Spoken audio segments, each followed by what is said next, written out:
Hey, good morning, fellas. It's Tuesday. I'm not sure what day it is. It's day 50 sober for me today. I'm going to talk to you about money, and I'm going to give you some building blocks to get you started on the road to financial freedom. And I want to explain myself to you, and I'm going to take you inside because it's actually kind of chilly out here, to explain to you why Uh, I cannot legally give you what is called financial advice. If you don't know much about how the SEC, the Security and Exchange Commission, works, they have levels to being an investor.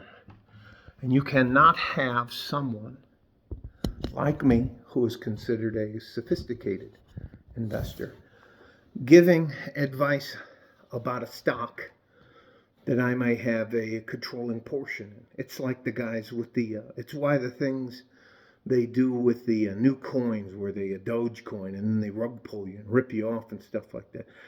A lot of unethical rich people are accustomed to doing that. So I'm going to talk to you on how to become wealthy or rich. Now, I'm not talking about FU money, fuck you money. But I'm talking to you about becoming economically independent and not dependent on a system. Okay. Here is, and I'll just get right to the point. Here is the biggest key to becoming rich.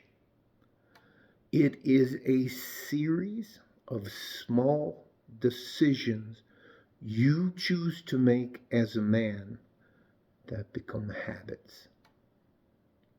That's it. And I'll list some of them.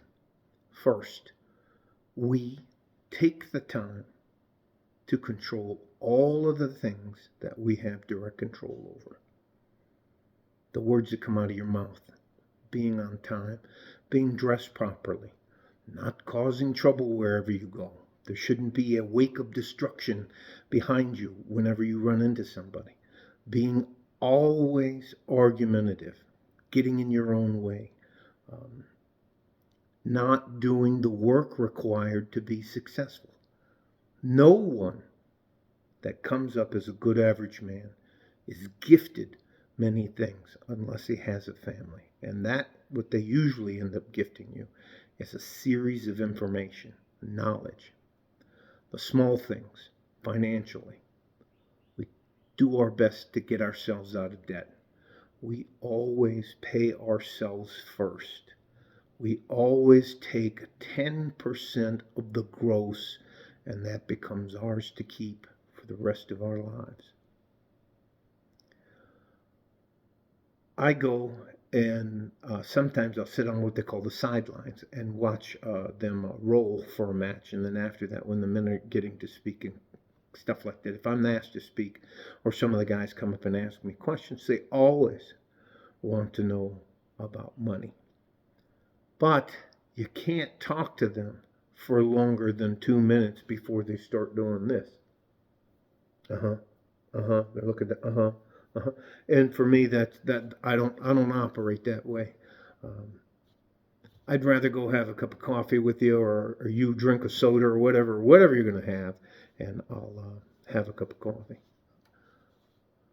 I'll say this again, and then I won't belabor the subject, but I'll get into money the rest of the day today and not just make it on Friday where we do the drip stock review. I can't talk to you about moving money offshore. I can't tell you why I have so many bank accounts. I can't tell you why I have a T&E attorney. I can't tell you why I am wealthy, but I try as hard as I can to look poor. My two friends that I hang out with and play chess with up there on the hill, first time I met them, they were riding together in a 2010, and this is in 2016, 2010 Honda Accord. And you know where we ended up meeting? It's called the Village Inn, which is a Denny's or a Waffle House or something like that. They didn't look the part, they didn't dress the part, and as a matter of fact, the big guy, I just call him the big guy, He still has that 2010 Honda Accord sitting in his garage. Is it all pimped out and all that? Nope. It's very clean. Anyways, that's not the point. The point is, one of the biggest things I see that is just absolutely self-destructive is guys who get money for the first time, forget their disciplines, and then they attempt to make they're more concerned about what people think. Do people think I'm rich? Do I show off? I think it's called now flexing. I think they're out there. Flexing is, I guess, something.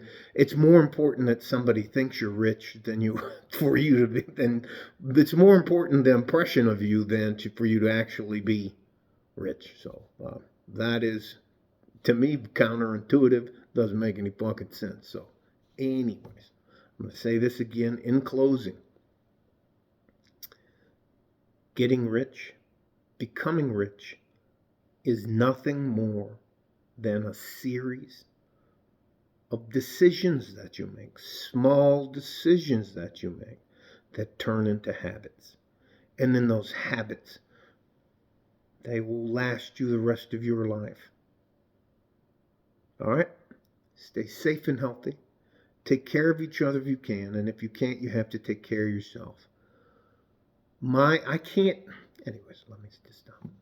I can't talk to you about moving money to the Caymans or why I have some bank accounts offshore in Panama. I can't talk to you about any of that stuff without getting my ass in trouble because I have the ability to take advantage of you. So that's it. Just trying to help you get your feet under you. Do the things that get you to the point to where you can make those decisions on your own. And if you are to the point to where you think you have enough money to branch out, I highly suggest to you that you retain at least a T&E attorney and a consultation. Do a consultation with the T&E attorney and talk to them about how to move money around and get things out of your name. Okay? How I show up on paper is not who I am. And that's an important part about maintaining your wealth. But you have to start out at the beginning. You have to use and make a bunch of good, simple, basic decisions and turn them into habits. Get yourself out of debt. Save 10%. Always pay yourself first. No get-rich-quick schemes. Control everything that you have control over. That's the words that come out of your mouth. 2 ears, 1 mouth. Listen twice as much as you speak. You show up on time, and that's 10 to 15 minutes early. You dress properly. You don't cause fucking problems. You're the gray man. They know they can depend on you. You're the guy that they can depend on. You're the one that's going to get promoted. But you're also going to be the one that puts in the work. All right? That's enough for me. Michael Fortin and G-String from West Texas, El Paso. I'm out of here. Bye-bye.